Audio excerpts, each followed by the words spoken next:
Good morning વિદ્યાર્થી મિત્રો. ધોરણ 10 વિષય સામાજિક વિજ્ઞાનમાં આજે આપણે નવા પ્રકરણની શરૂઆત કરીએ છીએ. પ્રકરણ 7 આપણા વારસાનું જતન. તો મિત્રો, પ્રકરણ 1ની અંદર આપણે આપણા વારસા વિશે માહિતી મેળવી છે.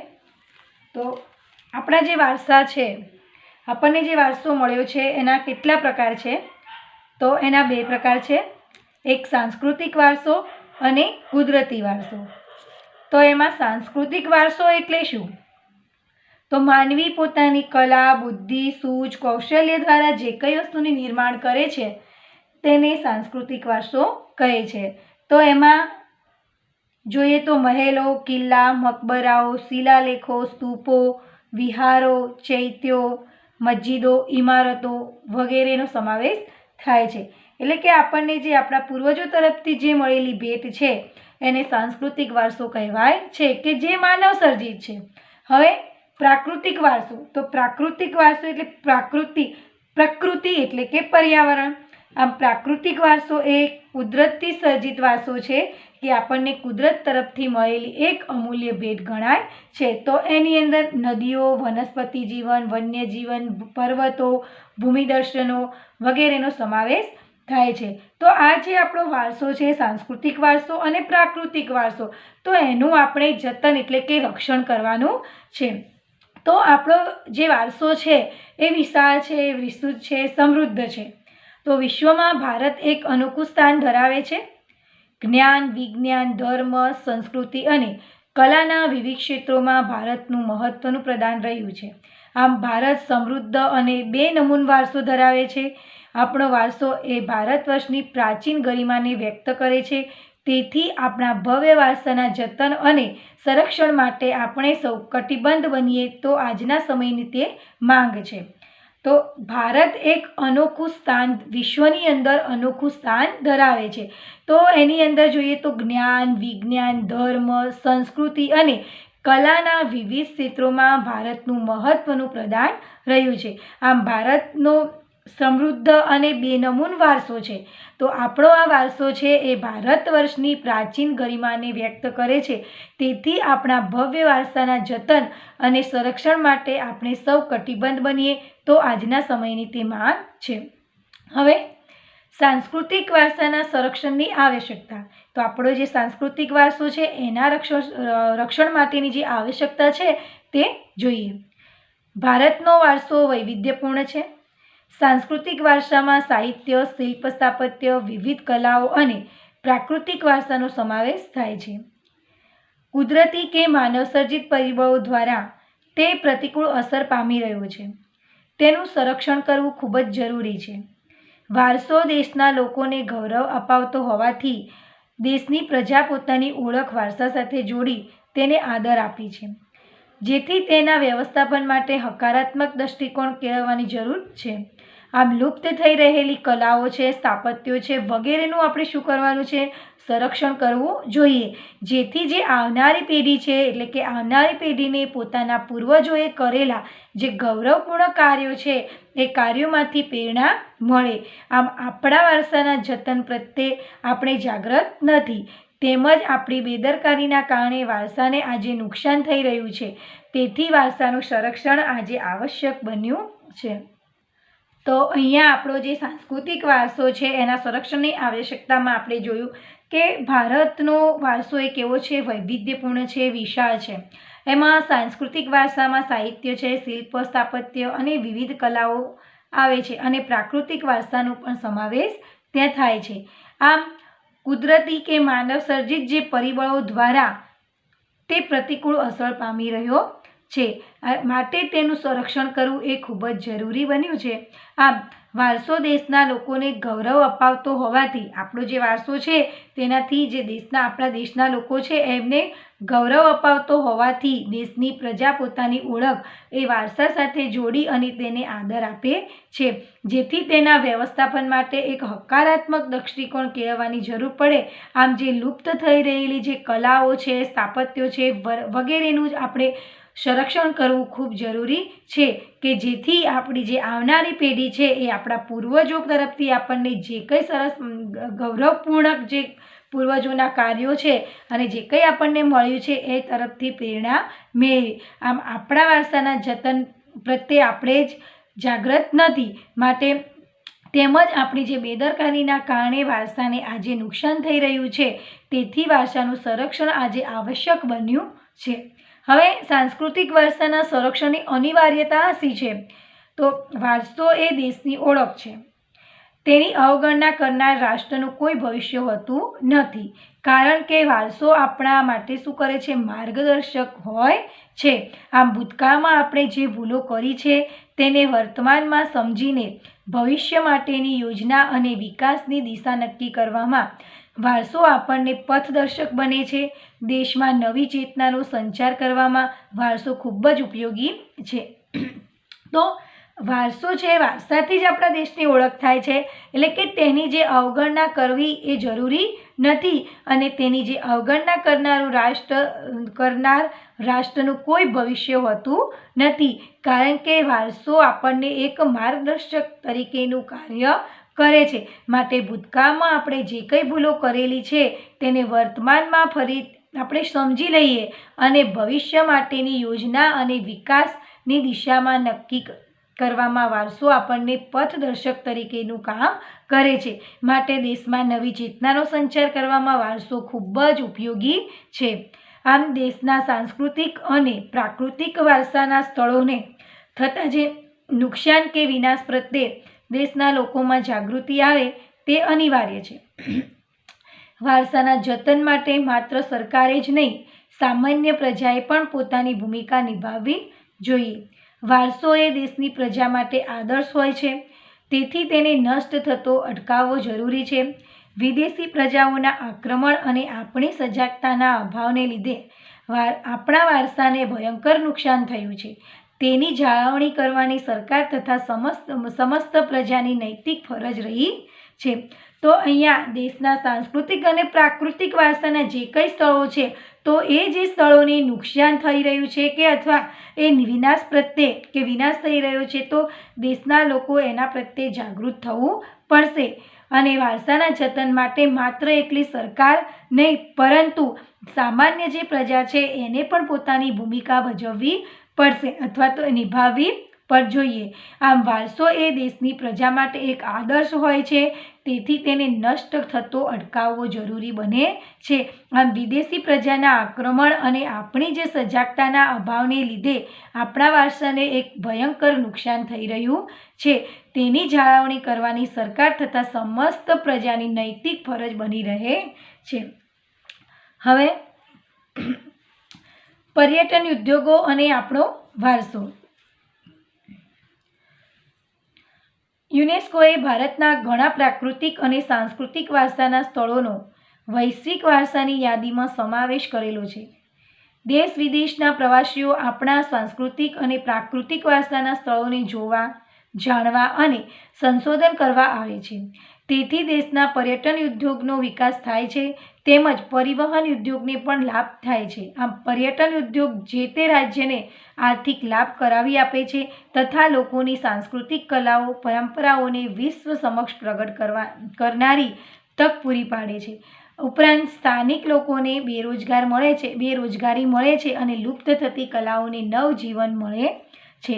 તો અહીંયા યુનેસ્કો દ્વારા ભારતના ઘણા પ્રાકૃતિક અને સાંસ્કૃતિક વારસાના સ્થળોનો વૈશ્વિક વારસાની યાદીમાં સમાવેશ કરેલો છે. તો કે વિશ્વની યાદીની અંદર આપણા જે ભારતનો જે પ્રાકૃતિક વારસો છે અને સાંસ્કૃતિક વારસો છે તેનો સમાવેશ કરવામાં આવેલો છે. એટલે કે દેશ વિદેશના જે પ્રવાસીઓ છે એ આપણા સાંસ્કૃતિક અને પ્રાકૃતિક વારસાના સ્થળોને જોવા, જાણવા અને નવું કંઈ સંશોધન કરવા માટે આવી રહ્યા છે. તેથી જ દેશના જે પર્યટન ઉદ્યોગો છે એનો વિકાસ થાય છે, તેમજ પરિવહન ઉદ્યોગને પણ લાભ થઈ રહ્યો છે. પર્યટન ઉદ્યોગો જે તે રાજ્યને આર્થિક લાભ કરાવી આપે છે તથા લોકોની સાંસ્કૃતિક કલાઓ પરંપરાઓને પણ વિશ્વ સમક્ષ પ્રગટ કરવાની એક તક પૂરી પાડી રહ્યા છે. તો આ ઉપરાંત પણ સ્થાનિક જે લોકોને રોજગાર મળી રહે છે કે રોજગારી મળી રહે છે અને જે લુપ્ત થતી કલાઓ છે એમને ફરીથી નવજીવન મળી રહ્યું છે. આમ શૈક્ષણિક ક્ષેત્રે પર્યટન ક્ષેત્રના અભ્યાસક્રમોનો વિકાસ થતાં પર્યટન માર્ગદર્શન એટલે કે ટુરિઝમ ગાઈડનો સ્વતંત્ર વ્યવસાય વિકાસ પામ્યો છે. વિદેશી પર્યટકો આવવાથી વિદેશી હુડિયામણ ભારતને પ્રાપ્ત થાય છે અને ભાતીગળ સંસ્કૃતિની ઓળખ વિશ્વ ફલક ઉપર કરાવી દેશની આગવી પ્રતિભાને ઉજાગર કરે છે. આમ સાંસ્કૃતિક વારસાના સ્થળોની આસપાસ પાકા રસ્તા, રેલવે, પાણી, સંદેશાવ્યવહાર વગેરે સુવિધાઓ વિકસે છે. પર્યટન ઉદ્યોગને લીધે ફોટોગ્રાફી, ઘોડેસવારી, નૌકાવિહાર જેવી જે પ્રવૃત્તિઓને પણ પ્રોત્સાહન અને ફેરિયાઓને પણ રોજગારી મળી રહે છે. આમ ભાતીગળ સંસ્કૃતિ સ્થાનિક કલાકારીગરી તથા તેની વિશેષતાને એક મંચ મળી રહ્યું છે. તો અહીંયા કે શૈક્ષણિક ક્ષેત્રે પણ આપણે પર્યટન પ્રવાસ યોજતા હોઈએ છીએ એટલે કે શૈક્ષણિક ક્ષેત્રે પર્યટન ક્ષેત્રના અભ્યાસક્રમોનો વિકાસ થતાં કે પર્યટન માર્ગદર્શક એટલે કે આપણને જે સ્થળોએથી જે કંઈક ટુરિઝમ ગાઈડ હોય છે તો એ આપણને એ પર્યટન વિશે આપણને માહિતી ત્યાં જે કંઈ નિર્માણ થયેલું છે એના વિશેની આપણને માહિતી આપે છે. તો એનો પણ એક સ્વતંત્ર ત્યાં વ્યવસાય છે એ વિકાસ પામી રહ્યો છે. આમ વિદેશી પર્યટકો આવવાથી શું થયું કે અહીંયા જે વિદેશી હુડિયામણ છે એટલે કે વિદેશી નાણું ભારતને પ્રાપ્ત થયું અને જે આપણી ભારતની ભાતીગળ સંસ્કૃતિ છે એ ભાતીગળ સંસ્કૃતિની ઓળખ છે કે વિશ્વની અંદર એક એની આગવી પ્રતિભા ઉજાગર થાય છે. આમ સાંસ્કૃતિક વારસાના સ્થળોની આસપાસ આપણે પાકા રસ્તા, રેલવે, પાણી, સંદેશાવ્યવહાર વગેરે સુવિધાઓ વિકસે તેવા પ્રયત્નો કરવા જોઈએ. આમ પર્યટન ઉદ્યોગોને લીધે ત્યાં ફોટોગ્રાફી થઈ રહ્યું છે, ઘોડેસવારી થઈ રહી છે, નૌકાવિહાર જેવી જે પ્રવૃત્તિઓ છે એને પણ પ્રોત્સાહન મળે છે અને જે ફેરિયાઓ છે એમને પણ રોજગારી મળી રહે છે. આમ આપણી જે ભાતીગળ જે સંસ્કૃતિ છે એ સ્થાનિક જે કલાકારી તથા તેની વિશેષતાને એક મંચ મળી રહ્યું છે. તો હવે આપણે આગળ જોઈએ વારસાની જાળવણી અને સંરક્ષણ માટે થયેલા પ્રયાસો. પ્રાકૃતિક વારસાની જાળવણી અને સંરક્ષણ માટે થયેલા પ્રયાસો. તો અહીંયા પહેલાં આપણી જે વારસો છે એની જાળવણી અને એના રક્ષણ માટે થયેલા પ્રયાસો. તો એની અંદર પ્રાકૃતિક વારસો પહેલો આવે છે. તો કે પ્રાકૃતિક વારસાની જાળવણી અને સંરક્ષણ માટે થયેલા પ્રયાસો આપણે જોઈએ. ઈસવીસન 1952માં ભારત સરકારે ભારતીય વન્યજીવો માટે બોર્ડની રચના કરી. એ અનુસાર વન્યજીવોના સંરક્ષણ માટે સાધનો પૂરા પાડવા, રાષ્ટ્રીય ઉદ્યાન, પક્ષી વિહાર અને પક્ષીઘરોના નિર્માણ માટે સલાહ સૂચનો આપવા તથા વન્યજીવોના સંરક્ષણ પ્રત્યે જાગૃતિ ફેલાવવાનું કાર્ય કરેલ છે.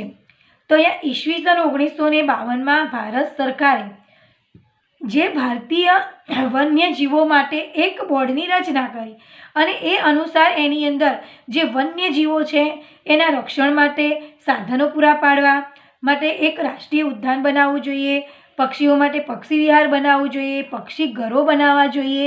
તો એના માટે સલાહ સૂચનો આપવા તથા વન્યજીવોના સંરક્ષણ પ્રત્યે જાગૃતિ ફેલાવવાનું કાર્ય કરે છે. હવે ઈસવીસન 1972માં વન્યજીવોને લગતો કાયદો અમલમાં આવ્યો છે. એમાં રાષ્ટ્રીય ઉદ્યાનો, અભયારણ્યો અને આરક્ષિત વિસ્તારોનો સમાવેશ કરવામાં આવ્યો. તો તે અનુસાર ઈસવીસન 1972માં વન્યજીવોને લગતો એક કાયદો અમલમાં મૂક્યો અને એમાં રાષ્ટ્રીય ઉદ્યાનો, અભયારણ્યો અને આરક્ષિત વિસ્તારોનો સમાવેશ તેમાં કરવામાં આવેલ છે. દેશમાં નવા રાષ્ટ્રીય ઉદ્યાનો અને અભયારણ્યોની સ્થાપના કરવામાં આવી. તો અહીંયા દેશની અંદર નવા જે રાષ્ટ્રીય ઉદ્યાનો છે અને અભયારણ્યોને વિકસાવવામાં આવ્યા અથવા તો સ્થાપના કરવામાં આવી. વારસાની જાળવણી અને રક્ષણ માટે દેશના કાયદાઓને વિશાળ પરિપ્રેક્ષ્યમાં મૂકવામાં આવ્યા. હવે જે વારસો છે એની જાળવણી માટે અને એના રક્ષણ માટે દેશના કાયદાઓ છે એ વિશાળ અને પરિપ્રેક્ષ્ય રીતે મૂકવામાં આવ્યા.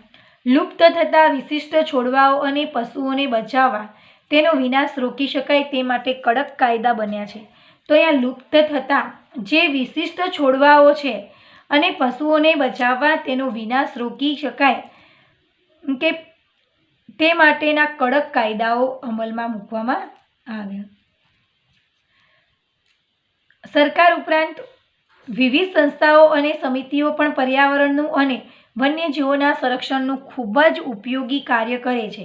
એમાં ઈસવીસન 1883માં સ્થપાયેલી મુંબઈ પ્રાકૃતિક ઇતિહાસ સમિતિ સૌથી જૂની સંસ્થા છે.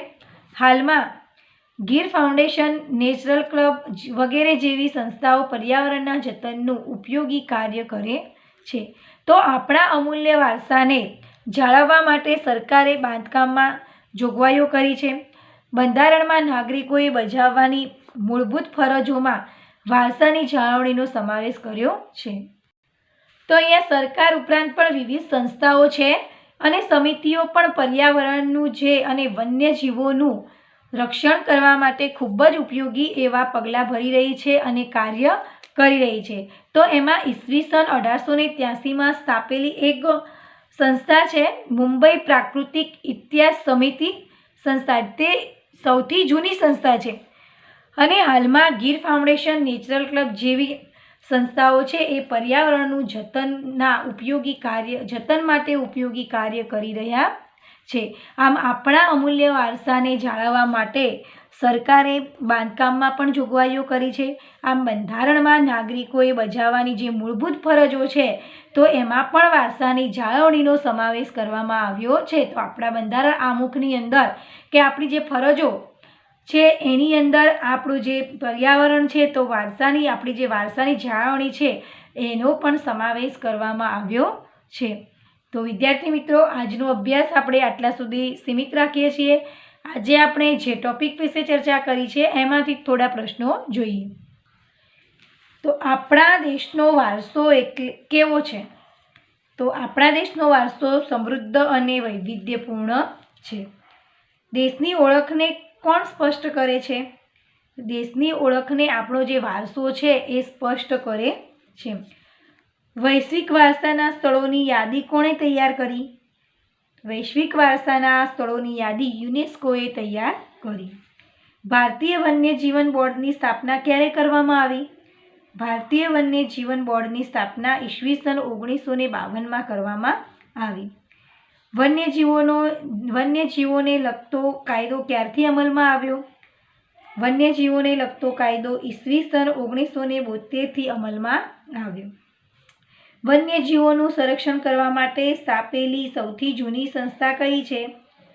તો વન્યજીવોનું સંરક્ષણ કરવા માટે સ્થાપેલી સૌથી જૂની સંસ્થા મુંબઈ પ્રાકૃતિક ઇતિહાસ સમિતિ છે. તો અહીંયા આજનો અભ્યાસ આપણે આટલા સુધી સીમિત રાખીએ છીએ. હવે આગળનો અભ્યાસ આપણે નેક્સ્ટ વિડીયોમાં જોઈશું. Thank you.